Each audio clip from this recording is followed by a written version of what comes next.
You're listening to Cash and Sass. I'm Lisa Marie, your go-to gal for all things money. As the Sassy Wealth Queen and the brains behind the Sassy Wealth Coach, I'm here to take you on a thrilling ride from the financial chaos to sassy and sexy money. Welcome back, my sassy friend, to another episode of Cash and Sass. I'm Lisa Marie, the Sassy Wealth Queen, the brains behind this podcast, and of course, the Sassy Wealth Coach.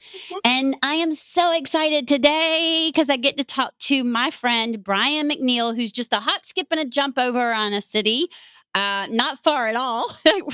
Decided we're going to have to meet in person. Amen. Brian McNeill, he is the sales confidence coach. And Brian is a dynamic sales confidence coach and best-selling author with a reputation for transforming sales teams and boosting individual performance. Raised in Brooklyn, New York, and now based in Charlotte, North Carolina, Brian brings the discipline and drive of a U.S. Army airborne veteran to his work. As a professional speaker and corporate sales trainer, he is known for his high-energy, fun, and actionable workshops that inspire lasting confidence and immediate results. He has authored 7 books, including the Amazon bestseller Mastering Sales Language, Eliminate These 21 Harmful Phrases, and Embrace Words That Sell. Brian's expertise lies in helping clients uncover their potential and achieve success, even when failure isn't an option. When not coaching, he enjoys his cigars, chess, and traveling with his wife, who's Lisa San Diego McNeill. I didn't know that part. You know what? I think I did because we did talk about that. Thank you so much for joining me today. I'm super excited. We're gonna, of course, as everyone knows, we're gonna talk about money. That's what Cash and Sass is about. Nothing is off the table, but we're gonna talk about how it's essential for entrepreneurs, business people, salespeople to know what's going on with their money, know their numbers, save their money, and manage their money. So, Brian, tell me how it is you know these things, because you told me you know what happens when you don't do this. So, share just a little bit of your story. Well, I thank you very much for a great introduction, and I'm happy to be talking with my friend Lisa Marie again. So, I know, right? Yes, but let me tell you this: when we talk about what we're talking about, sister, I know about it. When I was a young man, 27 years old, I was making about $1,500 a week. Okay, every week, $1,500, and I was broke every Thursday. Okay, needed that new check on Friday, broke every time.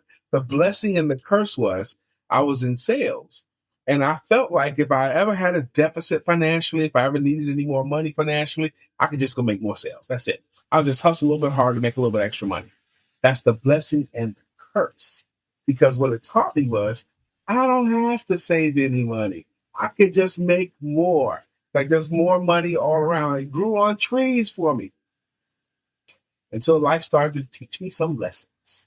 We can never live on our reserves as long as we think, and even less time if you don't have any reserves. I was so smart that I was dumb when it came to money. Oh my gosh. At one point I decided, you know what? I'm going to hire me a financial advisor. And what I did was I researched all about how to manage money and how to use a financial advisor. And then when I met with the guy, I started telling him all the stuff. I look, I want to buy some stock and the stuff that I use and the supermarkets I use, the gas I want to use. And he asked me very smart questions. He says, okay, great, Brian. How much money do you have saved? And I didn't have a good answer. He goes, well, how much insurance do you have? And then I didn't have a good answer. He asked me a couple more basic questions. He goes, you know what, Brian? Let's take care of these basic things first, and we'll work on the sexy stuff later. So what happened was I never figured out money until I got with a financial coach that I respect. It took the financial coach to teach me and my wife the value of saving some of every money. And whether we sell a $20 book or a $5,000 program or a $20,000 program, we're saving some of all of those monies. And what happened, and he's rougher too. He said stuff like, excuse me for a second. He said stuff like, financial emergencies are for broke people. Ouch! If you had a financial emergency, that's a broke person's mission. You should not have financial emergencies because you should learn to be smart with your money. And what he's taught me in that way has helped me to be profitable for a while now. Yeah. Well, and what I say is if we plan and prepare, then it's not necessarily an emergency, right? Yeah. Because if we plan and prepare, then they're not considered emergencies, right? Because we took into account, oh, we know we have fur babies. We know that, at some point in time that we know they have to go to the vet. We know that at some point in time they Yep. may have an emergency. Okay, so we know approximately how much it would cost. And I'm using this as an example because it's the first thing that came up to my head. I have two fur babies. One's a husky and one's a lab. So trust me, I know. Big ones. And the first time I took my lab to the emergency vet, for me, it was an emergency because I didn't plan and prepare at that time. This was before I started my business. And that was a lesson because it was like $400 or $500, and that's on the small side compared to what some can be. However, we knew now I know, okay, what the minimum is going to be, what the range is going to be. And now I can plan for it. So now I have a savings account specifically for that, it's called fur babies, y'all. Fur babies, and money goes into it for their vet visits, for their heartworm pills, and for an emergency vet visit if one comes about. That money is allocated just for that and only that, and money goes in there each month for that. And so I love that concept, because when it becomes an emergency is when we're not planning for it. Yep. And we just spend our money frivolously. And I also love the way you say money. Money. I love it. I love it. I love it. Pet insurance was like some of the smartest money we ever spent. Well, and here's the thing is I like the way he said, let's work on the basics and then work on the sexy stuff. Yep. Because I'm a wealth coach. I'm not a financial advisor. There's two different things. I am not licensed to do the insurance or the investing, and I don't want to. I have great ones on my list that I'll refer people to. However, I'm a wealth coach, and I can help you set up your money roadmap, budget, whatever you want to call it, and help show you basically doing the basics before you go and do that sexy stuff. And some of the sexy stuff I do is like showing you how you can plan for these trips and vacations and, take care of yourself now, right? And I tell my clients the same thing. Let's get the basic part. You need the basics before you can work on the sexy stuff. And a lot of times we want to skip the basics. We don't want to do a deep dive into how we're spending our money. We don't want to do a deep dive into where there could be money leaks. We just want to skip to the sexy stuff. And then we get upset when that stuff doesn't work. Well, that stuff doesn't work because you don't know the basics. Yeah. And so I love that he told you that, because I'm like, yes, more people need to be told, know your number. You have to. You can't even begin to know the sexy and sassy stuff until, and look, y'all know I am all about some sassy and sexy numbers. I'm all about some sassy and sexy money. I say money is sassy and sexy, but you cannot get there until you know the basics.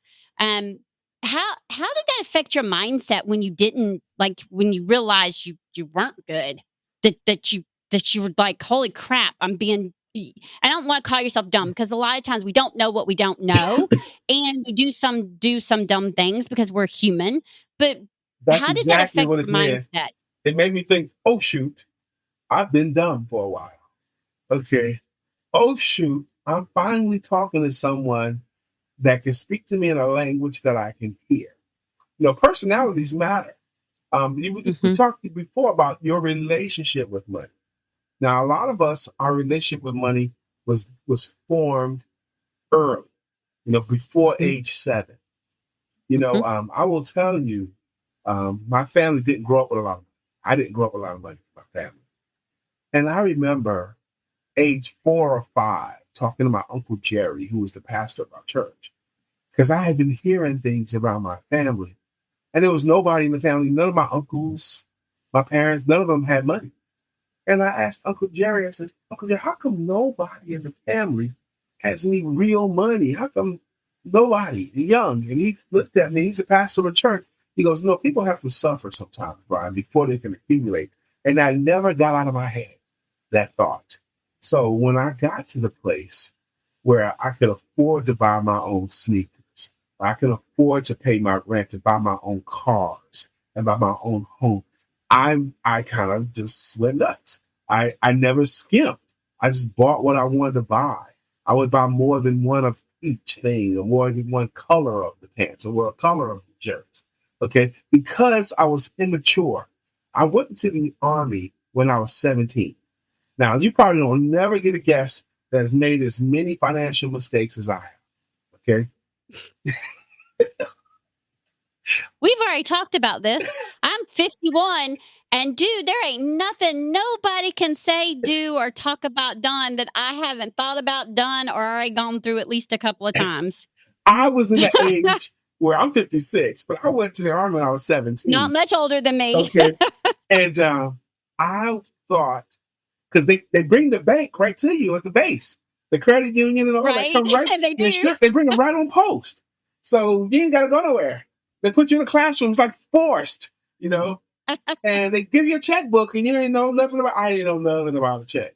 Okay. I think the first time I learned how to write a check, I was at a counter and the girl told me how to fill it out. But I thought as long as I have checks, I got money. And when you get to the place where you study a lot, and I do, I study a lot about what do people regret?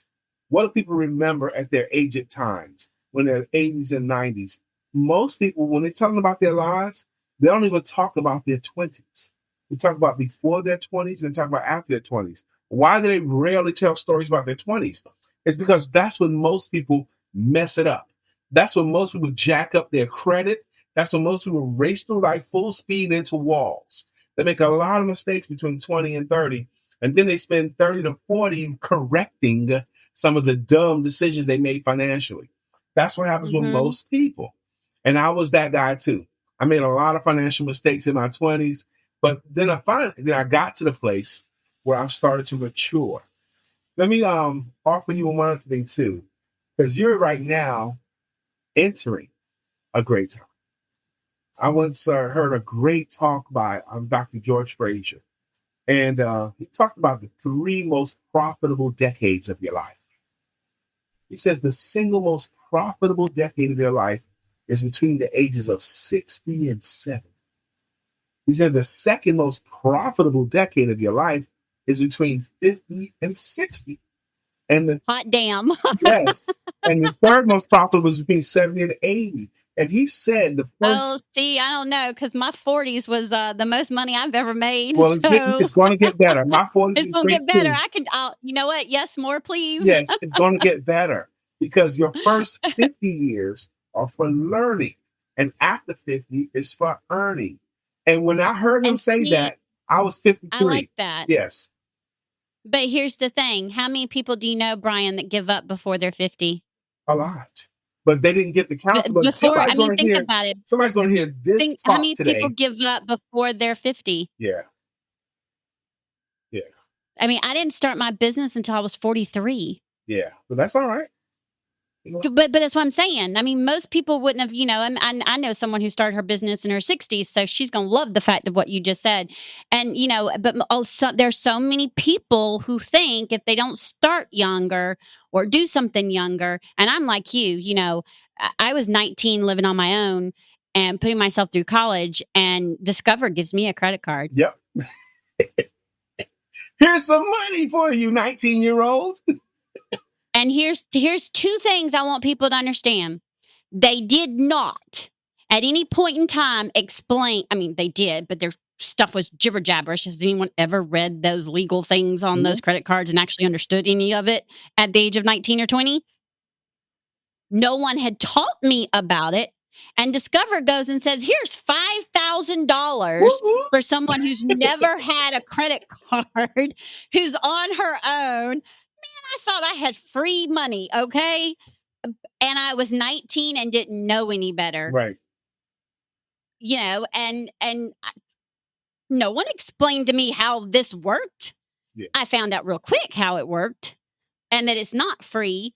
And that's part of the problem with the society is and the reason why I started the podcast to begin with is because we don't talk about it openly. We don't talk about these mistakes we've made. We don't talk about the fact that we're not taught to do things better. You weren't taught how to write a check. They handed you a checkbook and said, here's your account, here's your money, you figure it out.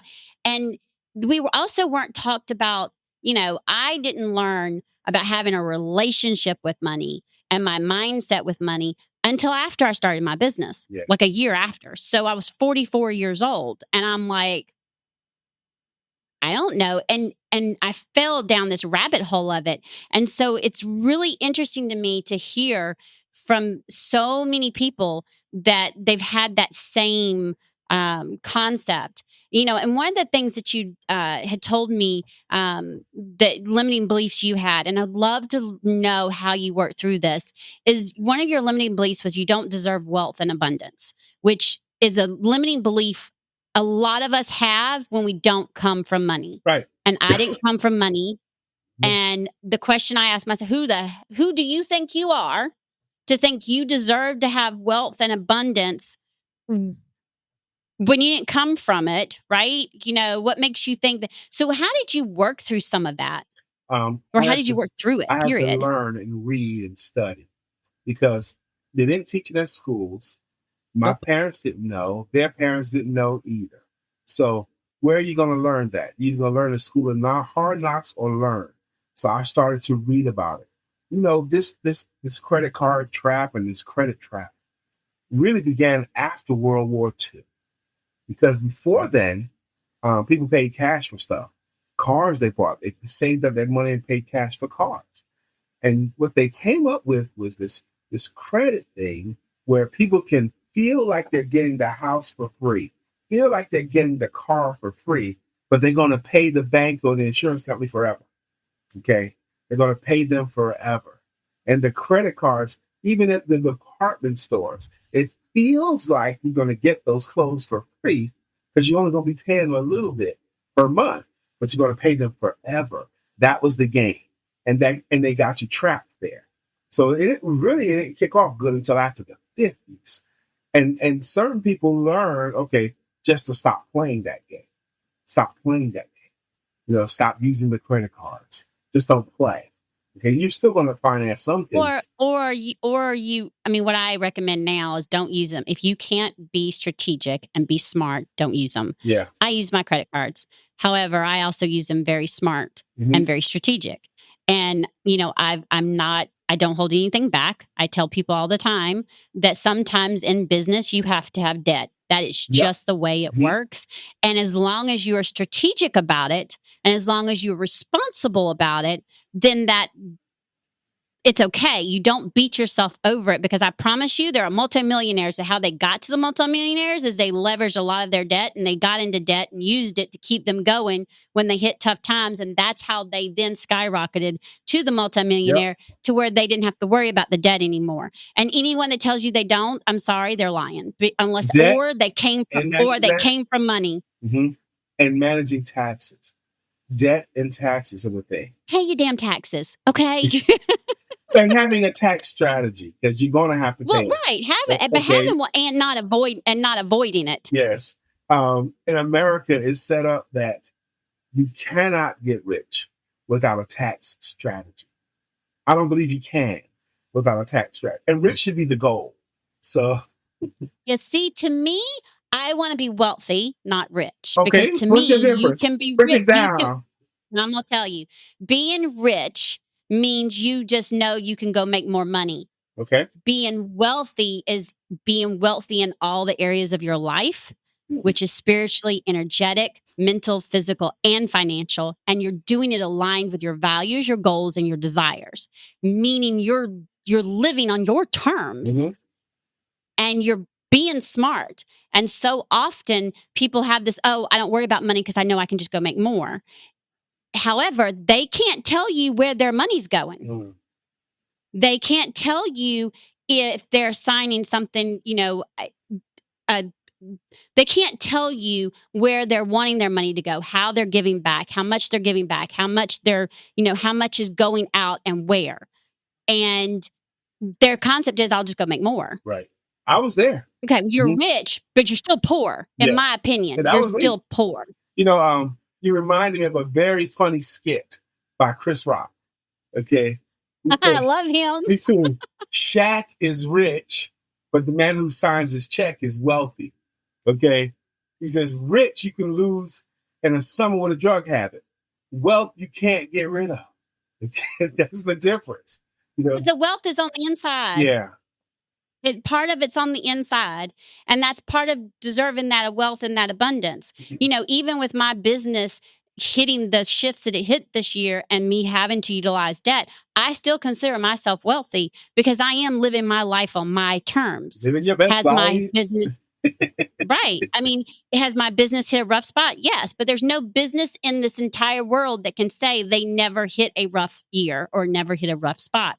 All businesses go through them. I've researched it, and there's not a business in anywhere that you can research that hasn't had a rough patch or a downturn in sales or whatever. It exists. That's the It's the reason why we're price. supposed It's to the be cost of strategic. it. It's the cost Right. of it. Which is the reason why we should be strategic and smart with our business money, saving and planning, because you don't know when those downturns are going to happen. Amen. Do you see anybody achieving levels of success in anything? You're looking at someone who's picked themselves up after getting knocked down. That's just that. At least a couple of times. At least a couple of times, maybe even more. But it doesn't matter how many times. It can be 6, 7, 8, 9, Right. 10, 11, 12, 14 times. As long as you get back up again, and try That's what again. matters. Because you only have to win the last time. That's it. I was told that you don't lose, or excuse me, I was told the only way you lose is if you give up and you don't keep going. Yeah. You either win or you learn. Okay. Mhm. And the only way you can lose is to quit, is to stop playing. What that's what they said. Yeah. They said the only way you lose is to just quit. Yep. That's it. That's the only way. Yep. Otherwise, it's what can you learn from it? What can I create from it? Mhm. And what are some of the things that salespeople and entrepreneurs in their business can do to help them as far as be able to earn the significant money and and not make the same mistakes we've made? Yeah. It's a question. I'll start answering that with a question. The question I would say to entrepreneurs is this, and it's a very serious question. Can you save money? Can you save money? Brian Tracy says the question is so important because if you cannot save money, and he's harsh with it, he says, but if you can't save money, the seeds of success are not in you. This is a basic thing. Now, the question of can you save money is really a question of discipline. You Mhm. can if you're willing to. Can you save money? That's first. You can't. You have to conquer that before anything. Again, basics before the sexy stuff. Can you save money? Save something. You have to train. And are you? your I was going to say, and brain. are you willing to? Are you willing to try? Are you willing? If you've never done it, are you willing to train your brain and start trying? It has to start start saving. there. Yeah. Can you Mhm. save money? Now, Warren Buffett advises to read 10 books on it, whatever it is. If you want to start learning how to save money or invest money or to grow money, Warren Buffett says, read 10 books on it. Now, the philosophy on that is you can outlearn any challenge. You can outlearn any challenge. If your challenge is fitness or weight loss or saving money or investing or buying properties, read on it. Read on it. I think you and I, before when we talked, I shared with you that I was in sales, but I wasn't good at it until I discovered my first book on sales. And after I read that book, I just got another and another. And over time, I've read more than 700 books on how to sell and manage salespeople or personal development, and mostly in selling and sales management. But that's a conservative number because some of those books I read more than one time. Like Think and Grow Rich or The Greatest Sales in the World or How to Win Friends and Influence People or The 7 Habits of Highly Effective People. I read those books more than one time because they're essentials. But you can outlearn any of your challenge. I didn't know how to sell. I started reading about sales. Okay. And I became a master. You can outlearn anything. You just have to be willing to. Yeah. And a mantle that I picked up was I need to learn how to produce money out of nothing. That's what I needed to learn. So many of your people who would listen to your show, Sassy Wealth, come on, Cash and Sass, who would listen? It's a woman who recognizes that she wants some sass or be sassy or be close to sassy, but she wants some wealth too. So we know the women that tune in here, they already are on the road. Okay. They already are in the neighborhood. Even if they're not doing it right yet, they're in the neighborhood, because they show up. They're the only ones that would show up for this. Yeah, I got a few men that also tell me they know I do it for women, but that they're learning something from the podcast. They've already started changing how they're doing things. So I'm like, and yes, a few good men. Because then if you have the men are listening, and you have daughters, you're going to talk to them, because that's the thing, right? It's power. So I'm for it reaching everybody and anybody wide. Yes, I cater to women because so often women are felt a lot more inferior to money than normally than men are. And I've found that, again, you didn't come from money. You have this, you came from the same mindset I came from. So it affects both of us. And we even talked about how it's generation to generation to generation. Yep. And so it's not because our parents didn't want to talk to us about it. It's because they didn't know any better, because their parents didn't know any better. Yep. And I've done the research and shown it can go back 7 generations. Easy. And a lot of times, if there's any trauma in there in that 7 generations, then sometimes you don't think, I don't have a bad relationship with money. I don't think, but it's actually internal, like a trauma being held from those 7 generations that's actually stopping you. You just don't realize it, because you are treating money differently or acting towards it differently. You're just not recognizing it. Yeah. It's so, when you look at it like that, when you study the generations back, okay. You probably hadn't noticed this, but I'm a black man. Okay. Can you believe that?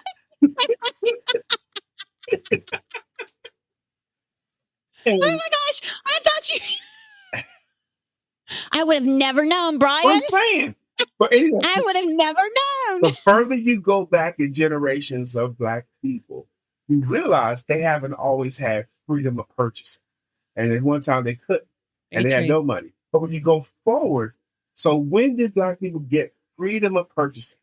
Not in the 60s and barely in the 70s. Okay. Unfortunately. Yes. Because in the 70s, even Muhammad Ali, the world champion, there were still parts of cities he couldn't go to in Louisville, Kentucky, where he grew up. He couldn't be uptown after night. Okay. So let's go into the mid 70s forward. Black people start getting freedom of being able to buy whatever they wanted to buy. If they wanted to buy certain clothes, they couldn't, because they wouldn't sell them to them. They wanted to go to certain hotels, they couldn't. So black people, they have some psychic disrepair to overcome, because it's still relatively new. We now can spend money. Now, to hold on to that thought as an excuse, shame on us. Okay, we can't hold on as an excuse to not have any money. Well, we just got it. No, your parents just got it. You got to be smarter with it. And we got to be smarter in how we teach our children. That's one of the things she said. Amen. My wife is a coach too. She works almost exclusively with women. But she says she works with women and a few good men. Is how she puts it. Hey, you know what? Not only are our names Lisa, but we both say the exact same thing. My wife's name is Lisa as well. So this is so easy. That's what I said. Both our names are Lisa, and we both say the exact same thing. We work primarily with women and a few good men. Yes, that's what she says. Okay. That's what I say too. But honest to goodness, that's what I say, because I have a couple of men clients, and that's what I say is I work with a few good men. And I want you to further the mission of the fun of becoming wealthy. Yeah. Of becoming wealthy. The process. It can be fun. That's why this cash and sass thing is so cool. Right? It's so cool. Well, I needed something to be candid. And I tell people in all my episodes is nothing is off the table. And the reason why nothing is off the table is because there are so often, especially with women and some men, we think we're the only ones. We think that we're the only ones being affected. And you're absolutely right. When you made that comment, I don't think many of us realized that it wasn't until recently that Blacks could have purchasing power. Right. It's beyond shameful and it's unfortunate. And I do remember my mom telling me I was born in the 70s. My mom had me when she was 17. So in that late 60s, right there at the early 70s, right before she had me, when they rode the bus, we rode the same bus, but the Blacks had to sit in the back or in the front. The back. The back. And the back, and the white sat in front. And Mama, that was just the way it was. I remember going to school and riding the bus in the 80s and it not being that way. Mm-hmm. So for me and for my generation going forward, we have a responsibility to change how we teach our children going forward about everything, including money. And, and it doesn't matter if we're Black, white, Hispanic, whatever, we have a responsibility because we weren't taught the right way. And there's a lot of things that we may not have been taught. And we're having to relearn. And like you said, if we keep going, though, then it's our fault, not the generations behind us. The more you talk, the more we talk about this, it's illuminating to me how essential money management is. Essential. It's a critical skill. A critical skill. I mean, there's only a few skills that are critical. The ability to read is critical. That's one of them. You gotta have to be able to read, but you gotta be able to manage money because it affects everything. What's the number one reason for divorce? Money issues. Money. Okay. What's the number one reason for crime? Money or lack of money. Okay. That's what it is. Your life is better when you have money. The expression, I've been rich and I've been poor, and I'll tell you, rich is better. Okay. Hell yes. being wealthy is so much. Look, I was on food stamps at one time. Both my girls went through the WIC program. Having money and being wealthy is so much better than being poor. And for the longest time, I blamed all the rich people. I blamed all the wealthy people, right? Unhealthy. And I hated money, which is very unhealthy. Yep. And that doesn't get you anywhere. Right. You have to change your mindset. You have to change how you look at it. And it's our responsibility. If we want to change that, we have to change it inside first. And then we can start making the changes. And yes, management has to be. I will go to my grave repeating this like over and over and over again. Your mindset and your money management, they go hand in hand. You can't have one without the other. And when you have a business and a personal life, if you don't know what's going on with your money, you're broke. I don't care how much money you make.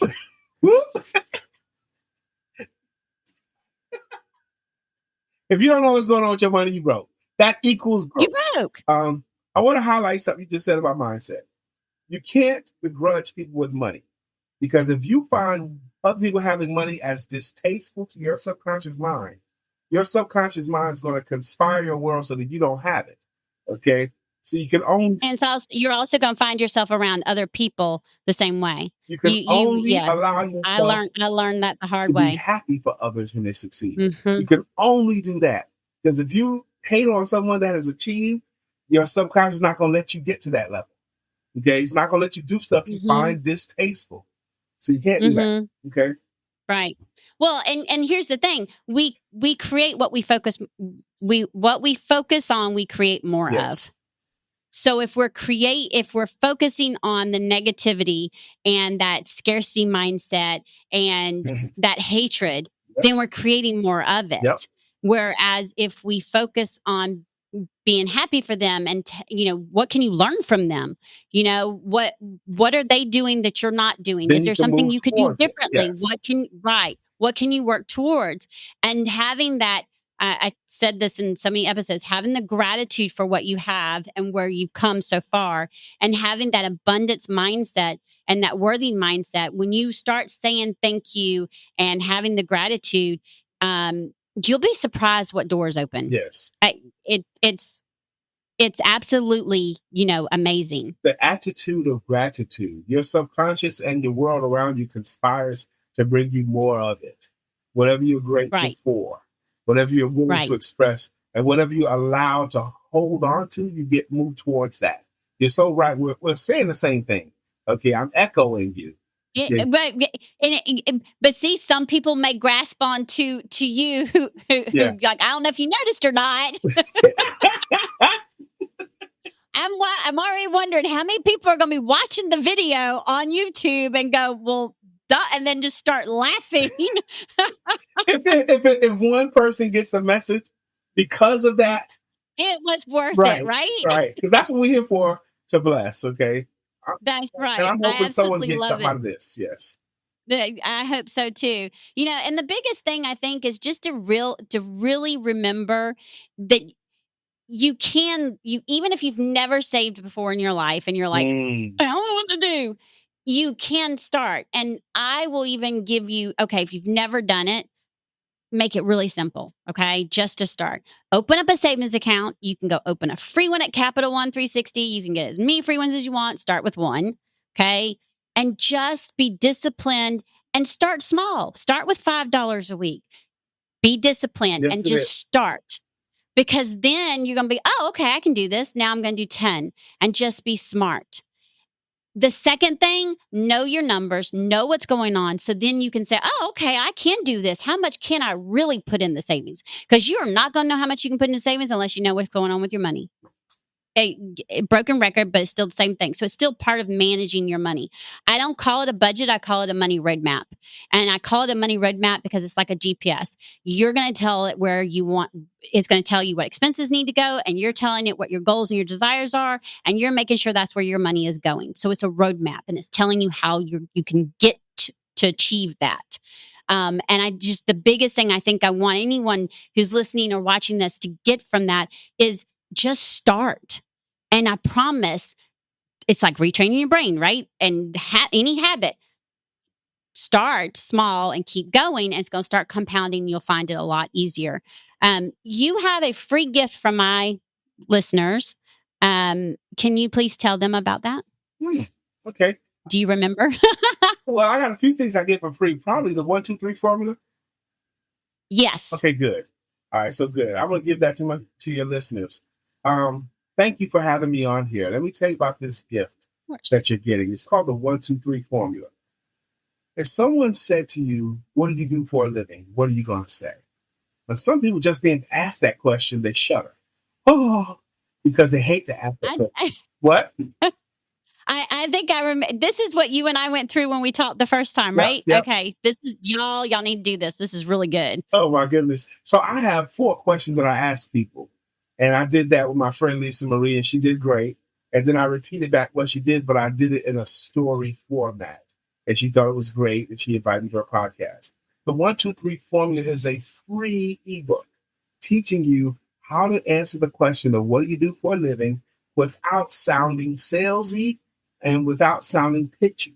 I eschew those words. I don't like the word pitch or deal, none of that stuff. I teach my clients, I'm a sales coach. I teach my clients to never pitch, but tell your story, because your money is in your story. That's where your money is. Your money is in your story. That's where it is. So to get the 1, 2, 3 formula, did I ever send you the link for it? You did. Okay, I've got the link. The link will be in the show notes. Okay, good. Good. And I encourage you to do that. If you get that 1, 2, 3 formula, first off, you'll thank Lisa for making it available to you, because it's really good. So, it is. It's really good. And I've been in business for almost 8 years, and it helped me. So, I mean, it's really, really good because it gives you a different way of looking at how you tell people what you do for a living, right? And I think that's just really important, because I don't like sounding salesy and sleazy. And because I don't like sounding salesy or sleazy, I end up mangling my words, I guess is a better way to say it. And doing that formula actually helped. Yes. Well, someone asks you, what do you do? If you attempt to give a cute answer, well, I'm in the happiness business, or I'm in the people business, which you've heard before. Or if you give an overly descriptive answer, well, this is what I do. I do this, this, and this, so that they can do this, this, and this. Both of those are fine, but neither one of them compels or sells. Cute doesn't compel or sell. Describing it doesn't compel or sell. But what does compel is the agreed upon problem that is solved by your services. And the 1, 2, 3 formula teaches you how to get that out and get agreement, and teach you how to answer the question of what do you do in a story format in less than 30 seconds. And you will feel more confident. Yep. I love it. I thank you so much again for being on the show. I truly appreciate it. My sassy listener, I hope the one thing you're getting out of this is, okay, even if I've never saved before, I can start. We're both living proof that we didn't come from money, and we're now wealthy. And so it's possible. And that's really, truly what I want you to get out of this. Thank you again, Brian. I am so tickled I got you to be a guest on my show. And remember, my sassy friend, until next time, stay sassy. Bye. Thanks for joining us this week on Cash and Sass. Check us out on social media and on our website at www.thesassywealthcoach.com, where you can download my free Money Story Start Guide. The website again is www.thesassywealthcoach.com. And as always, subscribe to the show to catch every new episode and leave us a review so we can continue to bring you fresh content. And remember, yes, it is possible to have sassy and sexy money. See you next week.